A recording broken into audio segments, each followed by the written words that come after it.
안녕하세요. 이렇다 66회가 돌아왔습니다. 66. 66. 네? 66에 무슨 의미가 있나요? 666이 뭐가 있죠? 아무것도 없죠. 아무도 없어요. 예, 이렇다를 네. 처음부터 들어온 분들은 잘 아시겠지만 이렇다가 몇 번째 체제 개편이 있었어요. 네. 예, 일단 이렇다가 11회까지는 4명 체제였습니다. 맞습니다. 4명 나왔습니다. 그러다가 12회부터 3인 체제로 바뀌었어요. 그래서 사회자와 찬희쌤은 매주 나오시고 또 6프로 알파조 슈퍼바이저님이 교대로 나오시게 되었는데요. 그렇게 됐죠. 예. 물론 뭐 중간에 초대 손님이 나오는 경우도 있었고요. 네네. 그리고 사회자가 바뀌었습니다. 네네. 46회까지 숭이님이 사회를 담당하셨고 47회부터 저 마돈나가 마돈나. 담당을 하고 있습니다. 네네. 이 최근에 이렇다를 듣게 되었다는 분들 알게 돼서 뭐 그간의 역사를 한번 좀 훑어봤습니다. 뭐 이게 역사가 될지 모르겠지만 나름 역사죠. 나름 역사. 예. 1년이 다 돼갑니다. 네. 예, 그러네요. 이게 네. 제가 어제 음. 연구소 대안 음. 네, 뭐 한 분과 이야기를 나누다가 네네. 제가 백회 특집에 대해서 얘기를 했었어요. 아, 예. 그래도 관심을 좀 많이 가지시더라고요. 네, 그래서 네. 백회 되기 전에 음. 한 번 좀 출연해 달라고 제가 요청한 분이 계십니다. 네네. 네, 안모 부소장님이신가? 안모. 안모. 그분. 네네. 꼭 좀 한번 나와달라고 제가 그분 요새 되게 바쁘시죠? 예. 자, 오늘 알파전님 나오셨어요. 네, 안녕하세요. 알파조입니다. 네, 반갑습니다. 저는 뭐 이상하게 같은 여성이라 그런지 알파조님만 오시면 목소리가 이렇게 진짜 밝아요. 밝아지고 네. 막 수다 떨고 싶고 네. 막 그런 예. 아자. 안녕하세요. 약방의 감초 찬희쌤입니다.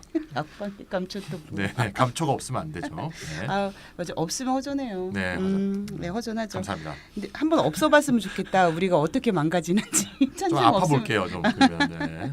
자 알파조님 오늘 어떤 주제를 준비해 오셨어요? 제이노믹스. 제이노믹스를 해보한다. 네. 라는 네네네. 주제를 갖고 왔습니다. 네. 아마 2주 전에 네. 우리 슈퍼바이저님 나오셨을 때였을 거예요. 그렇죠? 네. 그 새 정부 경제정책 방향을 이미 이렇다 방송에서 한번 다뤘는데 그때는 일단 뭐 소득주도 성장론에 대해서 주로 다뤘었죠. 그걸 소개하고 그다음에 그게 목표가 뭔지 그리고 소득 증대 관점에서 새 정부의 경제 정책의 의미와 한계를 한번 쭉 훑어본 적은 있는데 네 그랬죠. 네. 오늘의 관심사는 좀 다릅니다. 지난번 방송에서는 문재인 네. 정부가 소득주도 성장론에서 제시한 노동정책이나 복지정책을 통해서 소득 증대 방안이 제시를 했는데 그게 얼마나 효과가 있을지가 이제 주된 관심사였다면 네네. 그날 방송에서 이미 지적했지만 그 한계는 굉장히 명확하다라는 점은 이미 얘기가 됐고요. 네네.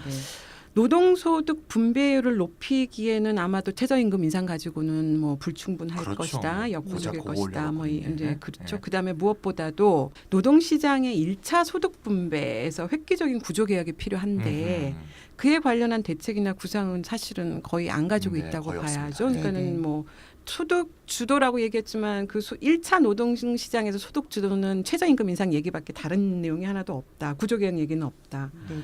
그래서 부족한 노동 정책을 공적 이전 소득을 높이는 복지 정책으로 대체를 한 거 아닌가. 그 소득 주도 성장론에서 네. 일단 기본적으로 1차 노동 시장에서의 소득을 어떻게 올릴 것인가에 대한 부분들이 어마어마하게 힘든 작업이고 구조 개혁이 필요한데 그 얘기를 아예 쏙 빼고 대신 복지 정책인 공적 이전 소득을 높이는 방향으로 한번 해보자. 그래서 이제 임금 주도 성장에서 이제 소득 주도 성장으로 간판이 바뀐 것도 아마 이제 그것 때문일 거라고 생각을 하는데 네네. 이 소득 주도 성장론이 굉장히 복잡한 이슈인 것 같아요. 한두 번의 방송으로 정리될 만한 그런 간단한 얘기는 아닌 것 같고 네. 그래서 오늘은 제이노믹스를 해보한다 좀 주제가 비슷하긴 한데 오늘의 관점은 성장론의 관점에서 문재인 정부의 경제 정책을 한번 평가를 해볼까 합니다. 그리고 이 문제랑 관련해 가지고는 앞으로도 한번 좀 더 이제 성장론의 관점에서 네네. 문재인 정부의 경제 정책을 좀 2탄으로도 다뤄볼 생각이 있습니다. 네네. 그래요. 기대됩니다. 긴장하셔야 될 것 같은데요. 네네. 그러니까 지난번에 슈퍼바이저님이 새 정부 경제정책 방향에 대한 어떤 64회죠? 예, 64회에 그러니까 슈퍼바이저님 버전의 평가 이렇게 얘기해 볼 수 있겠네요. 그런 네. 평가가 있었다면 이번 66회는 알파조님 버전의 평가다. 네, 네. 아. 그렇게 보시면 될 것 같습니다. 네네. 자, 이제 기대가 되는데요. 알파조님 아까 나오셔서 오늘 주제를 제이노믹스라고 말씀을 하셨어요. 자, 제이노믹스가 문재인의 이니셜에서 제이를 따온 건가요? 그럼 거기다 이제 이코노믹스를 합성한 그렇죠, 것이겠네요. 그렇죠. 예, 예. 제가 좀 이렇다 방송하면서 약간씩 똑똑해진 것 같아요. 제이노믹스. 제이노믹스 하니까 예. 벌써 딱 문재인의 제이로구나. 예. 예. 그 대통령 이름이나 아베노믹스처럼 총리 이름에 노믹스를 붙여가지고 특정 행정부의 경제 정책을 표현하는 경우가 많잖아요. 이런 표현은 언제부터 쓰기 시작한 근데 그 거죠? 최초로 그 자기 이름에 네. 노믹스가 붙었던 대통령은 그 미국의 유명한 대통령이죠. 69년도에 집권한 네. 미국의 37대 대통령 리처드 닉슨부터 처음 시작했다고 합니다. 네. 그래서 그때 그거를 닉스노믹스. 닉스노믹스. 네, 닉슨의 네. 이름이 N으로 끝나니까 네. 노믹스를 안 붙이고 오믹스만 붙여갖고 닉스노믹스가 된 거죠. 아 그렇구나. 그 이후로는 이제 대통령이 등장할 때마다 그런 이름을 계속 붙이게 됐고요. 네. 뭐 카토노믹스, 제일 유명한 레이거노믹스 제일 네, 유명했죠. 그치. 네, 부시노믹스, 클린토노믹스, 오바마노믹스, 최근에 이제 트럼포노믹스까지 맞아. 저희 그래서- 트럼프노믹스 네. 관련해 가지고는 저번에 했었죠. 방송할 때 트럼프노믹스가 아니고 트럼포노믹스 방향 했었죠. 그래서 N으로 끝나면 오믹스를 붙이고 네, N으로 네. 안 끝나면 노믹스를 붙이고 트럼프 같은 경우는 오노믹스를 붙여갖고 오노믹스. 경제 정책을 표현하는 게 이제 관례처럼 돼버렸어요. 근데 한국에서는 사실상 대통령 이름에 노믹스 붙이는 거, 이코노믹스 붙이는 게 좀 낯설잖아요. 네, 이게 낯설게 느껴지는 이유가 있는데요. 네. 박근혜 정부 때는 경제 정책을 박노믹스라고 안 그랬거든요. 맞아요. 뭐라 그랬나 하면 초이노믹스였어요. 초이노믹스? 초이노믹스? 왜요? 네, 당시 경제부총리가 최경환 씨였거든요. 아하. 그래서 경제부총리 이름이 최경환 씨를 따서 네. 초이노믹스라 그랬는데 네. 최근 언론 보도를 보니까 박근혜 씨는 네. 이 초이노믹스라고 부르는 거 굉장히 불쾌했다 그러더라고요. 아니 근데 저도 최순실 생각나서 그런 건가? 네. 아니 그 왜 누구는 대통령 이름에 음. 이코노믹스를 붙여주고 왜 누구는 대통령 말고 경제 그러니까요. 최경환 장관이 그때 인터셉트한 거 아니야? 아, 그런 것 같아요. 그래서 우스갯소리는 최경환의 최가 아니고 최순실의 최다. 그래서 초이노믹스다라는 설도 아주 파다합니다. 지금. 아니 그 저도 네. 지금 초이노믹스 얘기 들으니까 딱 최순실의 초이구나 이런 네네네. 생각이 들더라고요. 네. 아, 박근혜는 음. 최순실 네. 챙기느라고 경제를 안 챙기고 아. 최경환이 자기가 나서가지고 자기가 그러네요. 경제부총리니까 경제를 음. 챙긴다 해갖고 자기가 자기 이름을 딱 붙여갖고 발표를 하는 굉장히 되게 망측한 일이 있었죠. 아, 네. 자칭 맞아요. 초이노믹스였구나. 네, 그랬었어요. 네. 그래서 어쨌든 이제 경제부총리 이름에 노믹스가 붙은 건 우리나라에서 이게 처음이고요. 처음 네. 마지막일 것 같아요. 처음 마지막일 것 같아요. 그 이전에 대통령 이름에 붙였어요. 우리나라에서 처음 대통령 이름에 노믹스가 붙은 거는 93년도에 집권한 김영삼 YS 노믹스. 네. 그다음 제일 많이 붙였던 뭐 DJ 노믹스. 제일 유명한 MB 노믹스. 네네, MB 토목공사 노믹스가. 엄청나게 했죠. 이런 것들이 이제 익숙하죠. 기억이 나실 텐데 최근 몇 년 동안 박노믹스를 좀 안 쓰다 보니까 네. 좀 생소해지신 게 아닌가 이런 네 생각이 맞아요. 듭니다. 예. 그래도 참여정부 때도 그런 이름 안 썼던 것 같은데. 참여정부 어때요? 때 참여정부 때는 모르겠어요. 네. 전혀 그때는 그런 개념이 없었던 것 같아요. 아마 DJ 노믹스 이런 것도 왜냐하면 DJ 김대중 대통령 그 이전에 대중경제론이라고 대중경제론이라고 하는 네네. 네. 본인이 집대성한 경제 이론이 있었죠. 있었어요. 네. 그래서 우리가 이제 DJ 노믹스라는 이름을 붙여줬는데 참여정부 네네. 때는 그냥- 구태여 이제 그런 거 시도는 없었던 것 그냥 같아요. 참여정부 경제정책 그랬던 것 같아요 그때. 그쵸. 네. 네. 그것도 참 이상하다. 음. 그러면 제이노믹스는 대통령 이름에 노믹스가 붙는 것에 뭐 부활이라고 볼 수 있겠네요. 그러네요. 중간 잠깐 쉬었으니까. 네. 그러면 제이노믹스의 최경환은 누구죠? 제이노믹스의 최경환. 네, 제이노믹스의 최경환은 그 문재인 정부의 지금 현재 음. 경제보좌관으로 선임된 김현철 서울대학교 국제대학원 국제대학원 원래 교수였죠. 교수였죠. 예. 그랬구나. 그 지금 제이노믹스의 설계자로 밖으로는 알려져 있습니다. 음. 그래서 네네. 이게 사람들이 제이노믹스 말은 있었는데 도대체 그게 뭘까 궁금해하던 차에 지난 8월 15일 중앙일보 네네, 일간지에 났죠. 제이노믹스가 무엇인지를 친절하게 그 김현철 지금 보좌관이 나와서 직접 설명하는 나왔죠. 인터뷰 네. 기사가 실렸어요. 네. 네. 그래서 이제 제이노믹스를 한마디로 정의하면 국민 성장론이다 이렇게 얘기를 했습니다. 국민 성장론. 경제학에서 얘기하는 성장의 개념. 우리가 음. 아이가 성장한다 할 때 그 아이의 그 성장이 아니라 음. 경제학에서의 성장의 개념 앞에다가 국민이라는 단어를 붙여서 만든 신조어죠. 신조. 예. 그러니까 이게 워낙 뭐 국가 성장 이런 데는 좀 익숙하잖아요. 네. 근데 국민의 성장이 붙는 게 좀 익숙치가 않아요. 예. 그래서 국민이 성장하는 경제다라고 얘기를 했는데 네. 없는 말이에요. 문제는 네. 국민이 성장하는 경제라는 개념 자체가 참 요상하지 않아요? 그리고 맞아요. 손에 잡히지 않는다라는 음. 좀 문제가 좀 있는 것 같아요. 그래서 네네. 경제학에서 성장은 한 나라의 국민 소득이 늘어나는 것을 그렇죠. 말하는 거거든요. 네. 그래서 한 나라의 국민 소득이 늘어난다는 것은 그 나라에서 1년 동안에 그 국민들이 생산한 모든 재화와 서비스의 총가치, 우리가 이걸 네네, 이제 GDP. GDP라고 얘기를 하는데 그게 전년도에 비해서 늘어났다. 그게 성장이죠. 라는 게 이제 네. 우리가 말하는 경제학에서 성장의 개념인데 네. 우리가 여기서 성장하는 거는 당연히 국민이 성장할 수는 없는 거 아니에요. 네. 그렇죠. 뭐 우리가 뭐 키가 커야 되나? 그렇지 우리가 키가 크는 것도 아니고 뭐 옆으로 불어나는 것도 아니고 그러니까요. 그래서 국민들이 만들어낸 생산물 그게 뭐 서비스 있을 거 제한수 있겠지만 어쨌든 국민들의 만들어낸 생산물의 양과 네. 그것의 가치가 성장하는 것이지 국민이 성장하는 것은 아니다. 그래서 엄밀하게 따지면 국민이 성장하는 경제는 말이 안 되는 거죠. 그 이게 결국 그러면 좀 틀린 개념이라고 볼 수 있는 건가요? 개념 자체가 말이 뭐 안 되는 틀렸다 거면? 이거 뭐 틀렸다 말이 네네. 안 되는 개념이다 그냥 말씀을 네. 드리는 거고. 김종인 씨도 되게 화가 나갖고 페이스북에 썼더라고요. 그래요? 이런 말이 어딨냐고 막 이러면서 말장난하지 말라 이렇게 페이스북에 좀 썼더라고요. 말이 안 되는 개념인 거죠. 말이 안 되면 개념이라고 우리가 할 수도 없는데 그러니까요. 왜 그런 거 있잖아요. 원래 의미랑은 우리 콩글리시라는 얘기 많이 들어보셨죠. 네. 네네. 그래서 원래 의미랑 다르게 영어 표현을 가져다가 만들어낸 어떤 영어 단어가 있는데 그 단어는 정작 네이티브인 그 미국인들은 무슨 네. 말인지 하나도 이해를 네. 못해요. 그렇죠. 네. 그런 의미라고 생각을 하시면 될 것 같고 음. 그러니까 말장난 하자는 거는 아니고 국민 성장론 자체가 뭐 틀렸다 그 내용이 거기서 이제 주장하려고 하는 내용이 틀렸다라고 얘기하는 건 아닙니다. 그래서 괜히 오해를 살까 좀 겁이 나는데 불필요한 오해 소지를 남기지 않으려면은 이게 이제 국민 성장론이 말은 안 된다. 그래서 이제 브랜드다. 이 정부의 브랜드이다. 네. 근데 이걸 마치 근데 새로운 경제 이론처럼 이렇게 포장하거나 치장해서는 안 된다. 그렇죠, 그러니까 그렇죠. 말이 안 되는 네. 개념을 가지고 네. 경제 패러다임을 만들 수도 없고 이론을 만들 수도 네네. 없으니까 이게 학문적 개념은 아니라는 점을 좀 분명히 할 필요는 있겠다라는 생각은 좀 드는 거죠. 그래서 이게 좀 뭐 우리가 참여정부하면 무슨 정책 브랜드가 있어야 될 거 아니에요. 마치 네네네. 박근혜 때 뭐 창조 경제 국민 뭐 이런 행복 거? 100% 시대 뭐 이런 개념 있죠. 아. 그러니까 창조 경제론하고 좀 다르게 다르게요? 국민 행복 100% 국민 행복 시대인가 뭐 이런 슬로건이 있었잖아요. 네네. 그러니까 그런 느낌의 그런 수준의 어떤 브랜드 정도라고 네. 생각을 해야지 뭐 학문적 개념도 아니고 경제 이론도 아니다. 뭐 그런 말씀을 근데 드리는 것 같아요. 국민 성장 뭐 이렇게 하는 게 아니고 국민 성장론이라고 론을 붙였잖아요. 그리고 굉장히 학문적 개념 아닌가?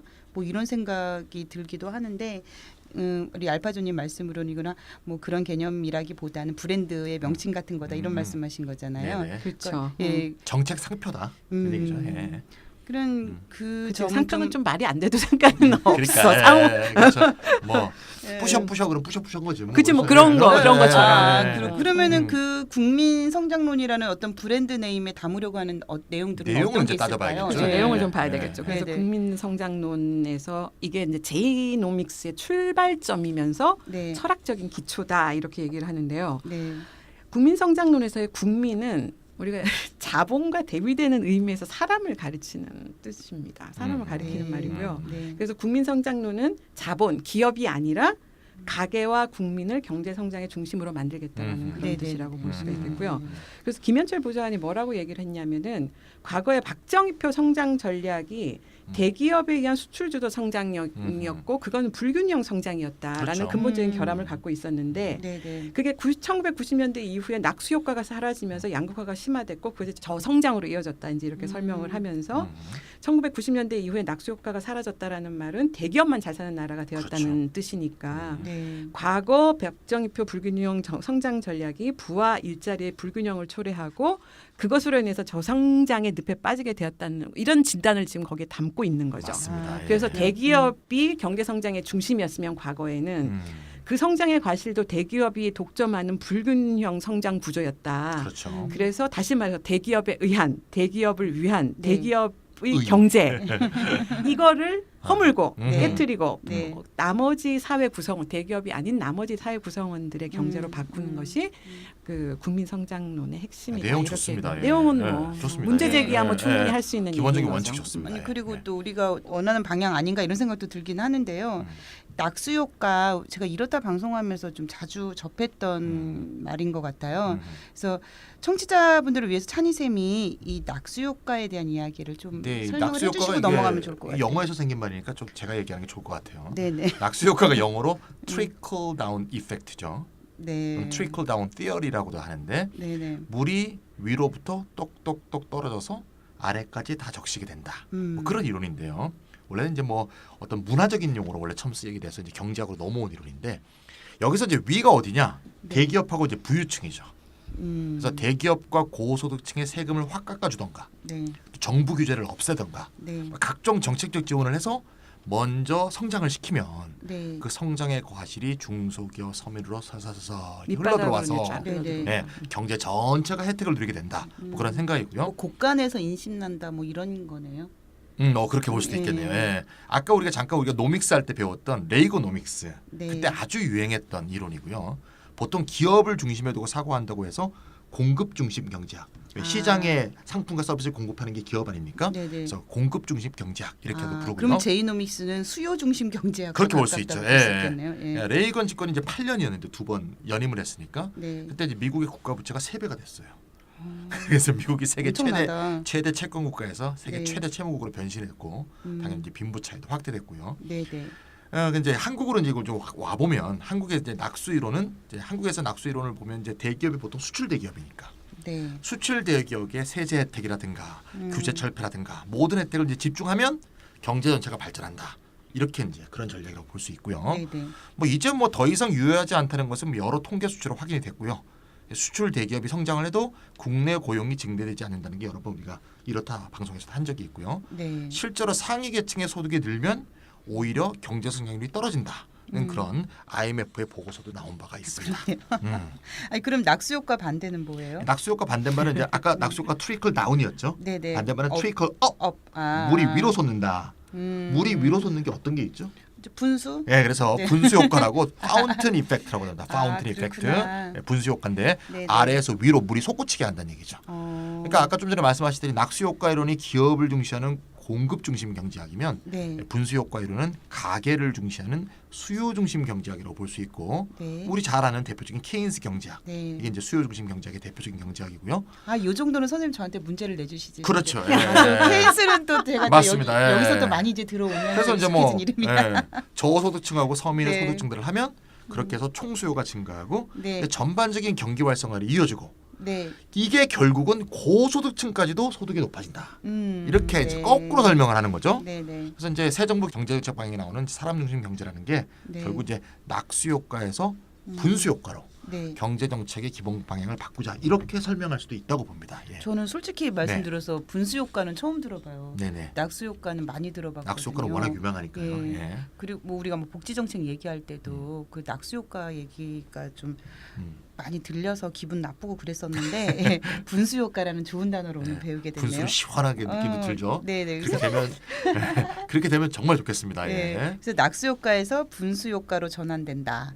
그러니까 제이노믹스의 경제 패러다임 변화가 이렇게 변화를 이렇게 설명해도 되겠네요. 네. 그렇다면 국민 성장 또 사람 중심 경제 다시 말해서 분수 효과를 이루게 한 방법이 뭐냐? 그러니까 그게 바로 우리가 이미 다루었던 소득 주도 성장이다. 또 일자리 중심 경제고 공정 경제고 혁신 성장이다. 뭐 이렇게 말을 해도 되겠네요. 그렇죠. 예. 네, 마돈나님 말씀하신 소득주도 성장, 일자리 중심 경제, 공정 네네. 경제, 뭐 공정 성장, 혁신 성장 이 네 가지가 제이노믹스의 네 바퀴 성장 전략이라고 네, 불리는 네 바퀴. 것입니다. 그렇군요. 예. 자동차의 바퀴가 네네. 네 개인 것처럼. 네. 네네. 근데 말씀하신 것 중에 공정 경제가 동반 그랬죠. 예. 성장이에요. 우리가 네. 이거 봤죠. 그래서 네 바퀴 성장 전략 중에서 일자리 중심 성장, 혁신 성장, 동반 성장은 사실 우리한테 굉장히 익숙한 단어들이죠. 그렇죠. 네. 예. 그 국민 성장은 아까 좀 말이 안 되는 개념이라고 했는데 뭐 구구절절 설명을 하지 않아도 그 용어 자체에서 이미 딱 손에 잡히는 게 있지 않습니까? 네. 의미가 분명하게 전달이 그렇죠. 되는데 그런 게 왠지 뭐 개념인 기업 건데. 중심은 아닐 것 같은. 아니 네. 일자리 아니, 중심 국가 성장은 네. 일자리 중심 성장 딱 말 그대로 일자리를 네네. 준다.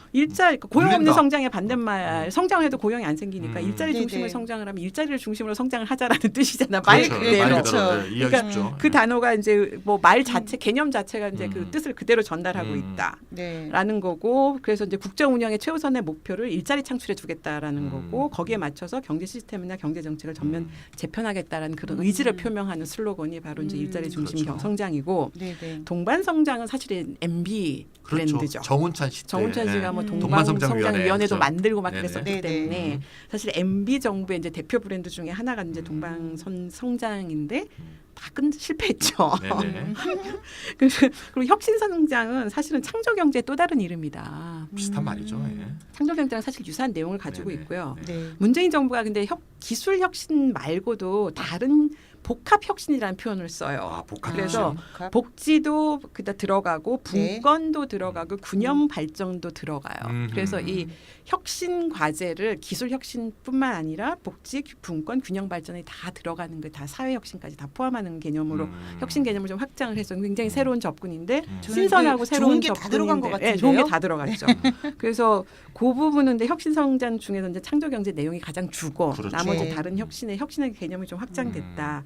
근데 어쨌든 이 세 바퀴 지금 말씀드린 일자리 중심, 그다음 동반 성장, 그다음에 혁신 성장은 명칭만 좀 달라졌을 뿐이지 어떤 정부가 네네. 들어서더라도 뭐 국가적 차원에서는 다 챙겨야 할 숙제들을 이렇게 쭉 나열한 거다. 네. 근데 논란거리도 별로 없어요. 어. 솔직히 누가 뭐 일자리 중심으로 성장하겠다. 싫어할 사람은 네. 없겠죠. 그다음에 네. 당연히 뭐 창조 경제 뭐 네네. 사람들이 이제 그 박근혜 프렌드라 뭐 다들 뭐 싫어하는 건 있지만 어쨌든 그 자체에 반대할 이유는 별로 없고 네. 그러다 보니까 이제 새로운 내용들도 아니죠. 그렇죠. 그래서 네. 이제 언론이나 대중의 관심이 별로 없어요. 음. 근데 문제는 이제 일자리 창출이든 대기업 중소기업 상생이든 기술 혁신이든 뭐 4차 산업혁명 난리가 났지만 지난 보수 정권 9년 동안에 나름 노력은 했는데 쏟아부은 엄청난 예산에 비해서는 이렇다 할 만한 성과를 내지 못한 게 사실이죠. 이거는 굉장히 네. 큰 문제다.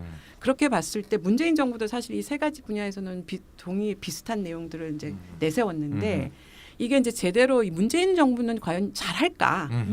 라는 것에 대해서는 이제 다들 궁금해할 수밖에 없죠. 그렇겠죠. 그런데 이제 어쨌든 이건 두고 봐야 될 일인 거고 문재인 정부 뭘 다르게 할지는 좀 우리가 두고 봐야 되는 거고. 근데 이전 정부랑 확실히 다른 정책이 하나 있는데 그게 바로 아까 소득 찬희 성장이죠. 쌤이 네. 말씀하셨던 분수 분수 효과를 효과. 이제 네. 전면에 내세운 네. 소득주도 성장인 거죠. 그래서 맞아요. 앞에 세 바퀴 성장 전략하고는 달리 성장 이건 관심이 많죠, 사람들이. 소득주도 성장은 완전히 새로운 얘기이기 때문에 네. 갑을 네. 논박 논란이 끊이지 않고 있는 거죠. 아, 갑을 논박이 끊이지 않는다. 근데 저는 이제 국민 입장에서 보면은 정부가 국민의 소득을 높이는 경제 정책을 추진한다는데 그게 뭐 그렇게 문제가 될까? 저는 그런 생각이 들거든요. 그렇죠. 근데 정부가 국민을 잘 살게 하겠다고 하는데 그 자체를 비난하는 거는 아니고 네. 그 소득주도 성장에 대한 비판은 정말 굉장히 다양한 관점과 각도에서 지금 이루어지고 있는데요. 우선 가장 대표적인 그 비판론 중에 하나가 네. 그것이 성장론이 아니다라는 비판이에요. 아하, 그렇죠. 아하. 그래서 성장론이 아니라 분배론이다라는 주장인데 즉 성장론으로 위장한 분배론이다. 네네. 성장론으로 둔갑시킨 분배론이다. 이제 이런 비판들이 있죠. 이걸 대표적으로 이런 시비를 걸었던 사람이 누구냐면 바른정당의 유승민 의원이에요. 아, 그 그럴 수 있겠다. 대선 이해가 되네요. 네. 대선에서 그 네. 선거 과정에서도 지금 네, 한때 네. 한번 그때도 한번 붙어서 싸웠는데 네. 그때부터 유승민 의원이 경제학자 아닙니까? 그렇죠. 그렇겠죠. 경제학 네, 박사 아니에요. 그렇죠. 네. 그때부터 이제 제기한 문제죠. 그래서 8월 16일에 지난 8월 16일에 유승민 의원이 이런 문건 하나를 발표를 해요. 과거보다 미래를 문재인 정부 100일을 맞이하여라는 제목의 글을 내면서 소득주도 성장은 환상이다. 아하. 네네. 어리석은 발상이다. 라고 이제 다시 포문을 열었습니다. 그 유승민 의원 근데 살아 있네요. 사람은 있어. 그동안 가만히 네. 있다가 이제 그러게요. 네. 그때부터 다시 이제 그 등장을 했는데 네. 그 공공 일자리 확대 이제 문재인 정부가 소득주도 성장이라고 이제 뭘 할 거다라고 딱 제시한 정책 내용들 있지 않습니까? 네. 그게 네네. 공공 일자리 확대를 하겠다라는 게 있었고 최저임금 인상하겠다, 비정규직 정규직화하겠다. 이제 음. 이런 문재인 정부의 구체적인 정책이 소득주도 성장을 위한 방법론으로 제시를 했지만 그건 성장 정책이 아니라 그렇죠. 복지 정책하고 노동 정책이 아니지 않냐 맞습니다. 이게. 예, 예. 그래서 그 복지를 늘리면은 성장이 이루어진다는 것은 허황된 생각이라고 막 엄청나게 날카롭게 인심을 날린 거죠. 근데 유승민 의원이 이런 이야기를 했다는 것은 좀 이해가 되는데 알파조님 생각은 어떠세요? 저는 개인적으로 소득주도 네. 성장론이 성장론이 아니고 분배론이다라는 네. 유승민 의원의 주장은 타당하다고 생각을 합니다. 아, 왜요? 분배론이 네. 맞죠. 왜냐하면 분배론이니까 그냥 분배론이니까. 그렇게. 맞습니다. 좀 정직해졌으면 좋겠네요. 그러면. 그러니까 맞습니다. 예. 네. 그래서 소득주도 성장론에서 음. 다음에 두 가지 방법으로 국민의 대다수의 가처분 소득을 올리자라고 제시를 하고 있는데 네. 첫 번째는 뭐냐면은 그 상대적으로 임금 수준이나 노동 조건이 좋은 공공분에서 일자리를 확대를 하자. 그다음에 비정규직을 정규직으로 전환하자. 최저 임금을 인상하자 이런 거잖아요. 이거 다 네네. 노동 정책이잖아요. 그렇죠. 노동 정책. 우리가 지금까지 하는 네. 노동 정책인 것이고 네. 이건 유승민 의원 하는 말 맞아요. 네. 두 번째로 제시한 방법론이 뭐냐면은 가계의 비용 부담을 줄이고 가처분 소득을 높이는 복지 정책이 있습니다. 뭐냐면 지금 최근에 이제 당정청회에서 결정이 났는데 0세부터 5세까지 아동수당 10만 원씩 지급하기로 했죠. 그다음에 노인 기초연금 현행 20만 원에서 25만 원을 올리기로 했죠. 네. 이런 거는 그거 뭐 복지라고 복지 정책이잖아요. 네, 네. 그래서 이 두 가지 방법론은 그 유승민 의원 말대로 모두 소득 분배에 관련된 것인데 전자는 노동시장 안에서의 1차 분배 정책이라고 한다면 네. 후자의 복지 정책은 노동시장 바깥에서 이루어지는 소득 재분배 정책이죠. 맞습니다. 또 알바조님 설명을 듣고 보니까 이 유승민 의원의 말이 맞는 것 같아요. 교과서적인으로 보면 네. 이런 비난 예. 맞죠. 비판이 네. 맞죠. 오히려 문재인 정부가 이걸 좀 정직하게 표현했으면 좋지 않았을까 이런 생각이 들기는 하는데 그러면 유승민 의원의 주장에 맹점은 없을까요? 아니 분배론이니까 설사 소득주도 성장론이 아니라 분배론이라고 해서 그 자체로 욕먹을 거리냐.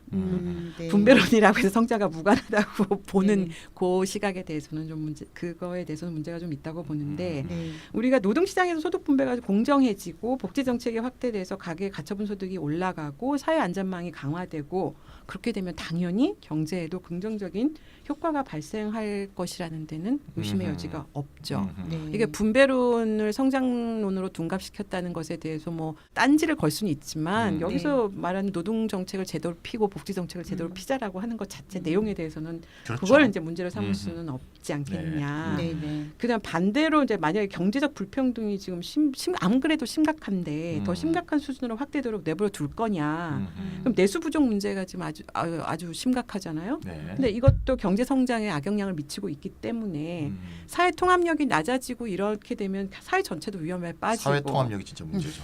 그럴 수 있겠다. 네. 그래서 그 사회복지나 안전망이 강화돼서 이게 사회 전체 통합력이 늘어나면 경제에도 당연히 긍정적인 그럼요. 효과를 가져올 네. 것이다. 그래서 과잉복지 타령을 하는 복지 반대론자들 우리나라 굉장히 많은데 네. 그 사람들의 그 걱정과는 달리 분배와 성장이 제로섬 게임은 아니다.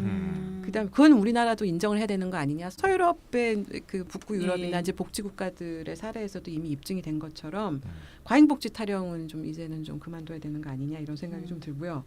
그 앞서 얘기했던 그 노동 정책과 복지 정책으로 국민의 가처분 소득이 올라가면은 경제 성장에도 당연히 긍정적으로 작용을 하겠죠. 그래서 네. 결과론적으로 그런 효과를 기대할 수는 있을 것이다. 그러니까 이게 분배론이고 분배론을 강화하는 정책이지만 그게 경제 성장에도 영향을 미친다. 긍정적으로 영향을 미쳐서 경제 네. 성장에 플러스 효과를 갖고 올 것이다라는 그런 기대는 충분히 할 수 있다. 네네. 그러니까 분배론이다 이렇게 딱 해놓고 네. 그 분배론이 그럼 성장하고 왜 무관한 것이냐 이게 좀 대놓고 얘기해야 되는데 네. 그게 아니고 좀 이렇게 성장론으로 위장된 거는 사실인 것 같아요. 근데 또 그렇다고 해서 그 위장된 감이 없지 않아 있으나 그 자체를 놓고 내용까지 다 폄훼해서는 안 된다 그렇죠. 이런 그럼요. 거잖아요. 네, 맞습니다. 내용을 다 그 예. 포장을 좀 잘못했지만 어쨌든 그 그렇죠. 내용물이 내용물까지도 상한 건 아니기 때문에 맞습니다, 네. 맞습니다.